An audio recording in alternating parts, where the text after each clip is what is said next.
Et voilà. Dernier plein. Enfin plein. Quand même remettre 3 litres pour ne pas arriver au garage sur la réserve. Ouais, quand même pas faire le con.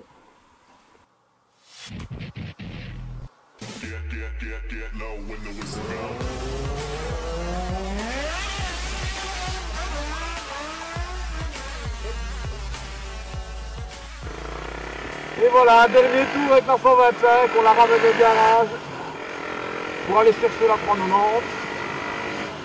Il était temps qu'elle arrive.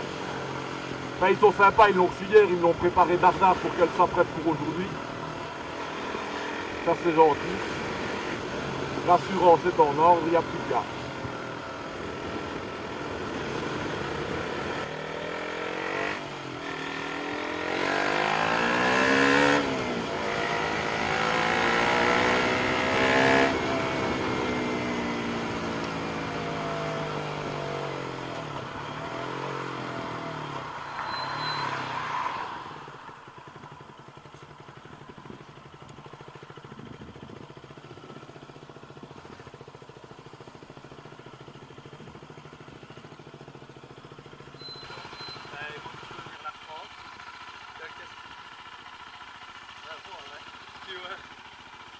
C'est quoi la marque du casque? Bandit.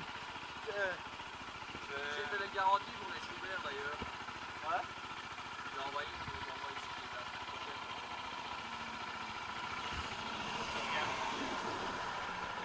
Regarde le plan, ouais, ça doit autant. Bonne fin de journée. Au revoir. Au revoir.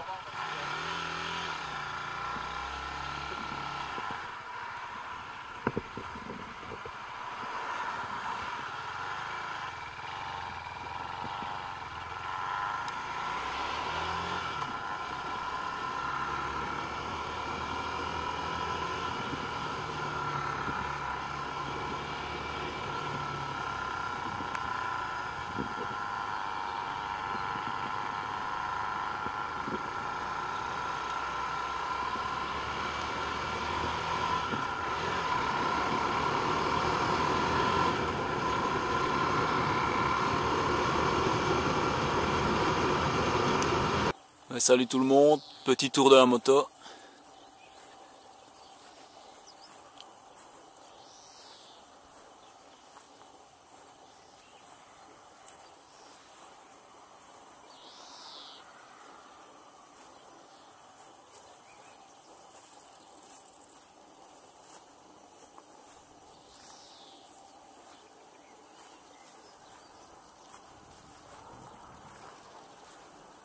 Donc, je peux vous montrer les différentes choses que j'ai mises dessus. Enfin, j'ai pas mis grand chose, juste changé les rétros. Parce que je trouvais que ceux d'origine étaient un petit peu grands. Je trouve que ceux-ci sont beaucoup plus design. Donc j'ai pris aussi la sacoche de réservoir. Parce que j'en ai ras le bol, ça fait 2 ans avec la 125 que je roule avec un sac à dos, mais c'est quand même pas confortable du tout. Surtout les fois où je ne le prenais pas, je me rendais compte que j'étais beaucoup plus à l'aise. Donc je me suis dit, cette fois-ci je prends la sacoche. Je trouve en plus que ça casse pas trop la ligne de la moto, ça reste discret. Beaucoup plus que si j'avais mis des bagages à l'arrière, ça je trouve ça pas très beau. Et alors la dernière chose, c'est une protection sur l'écran. C'est un film anti-reflet d'un iPad que j'ai découpé. Sinon la sacoche de réservoir pour ceux qui seraient intéressés, c'est celle des PowerSpart KTM. Et franchement, pour transporter le minimum, elle fait le boulot. 5 litres. Extensible à 9 litres en défaisant la tirette ici. C'est vraiment... moi en tout cas ça me permet de me passer de mon sac à dos, que ce soit pour aller au travail ou en balade. Pour moi c'est largement suffisant. Il y en a peut-être qui trouveront que c'est un peu petit, mais il y a déjà moyen de mettre pas mal de choses dedans. Mais aussi un protège réservoir que j'ai commandé sur internet. Si ça vous intéresse, c'est sur rsxdesign.fr. C'est 25 €. Je trouve qu'il est assez chouette, beaucoup plus beau que celui d'origine de chez KTM. Que j'aimais pas trop, je me dis pour le même prix celui-ci est un peu plus beau. Alors niveau design, personnellement je la trouve tout simplement magnifique. Il y en a qui n'arrivent pas à se faire à la voir, moi je trouve justement que c'est ce qui lui donne tout son charme. Gros coup de vieux au design des anciennes Duke de 2011 à 2016, franchement.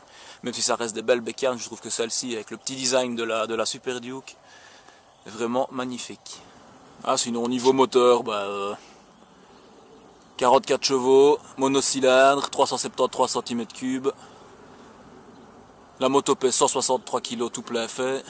Et franchement, les 44 chevaux, c'est largement suffisant pour ce genre de bécane, en tout cas par rapport à la 125.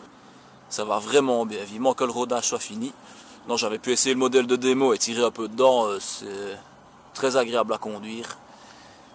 Beaucoup plus de souplesse que la 125, très facile de dépasser les voitures. C'est vraiment chouette.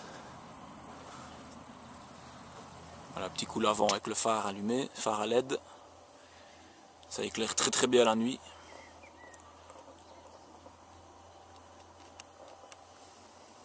Donc, un petit aperçu du tableau de bord. Je vais vous faire écouter le son de l'Acra, même si avec la chicane ça change quand même un peu du pot d'origine, mais c'est quand même pas extraordinaire, mais au moins ça reste discret pour les voisins et pas d'emmerde avec les flics.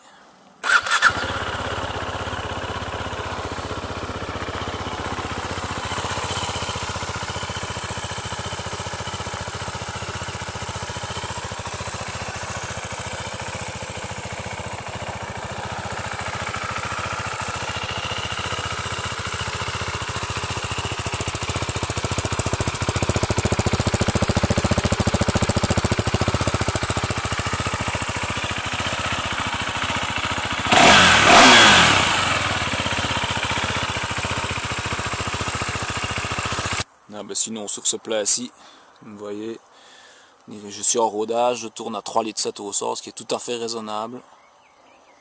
Maintenant c'est sans tirer dans la moto à 7500 tours, grand maximum. Donc à mon avis, une fois que ce sera rodé, ce sera plus 4,5 litres, voire 5 litres en conduite soutenue. Ça on verra plus tard.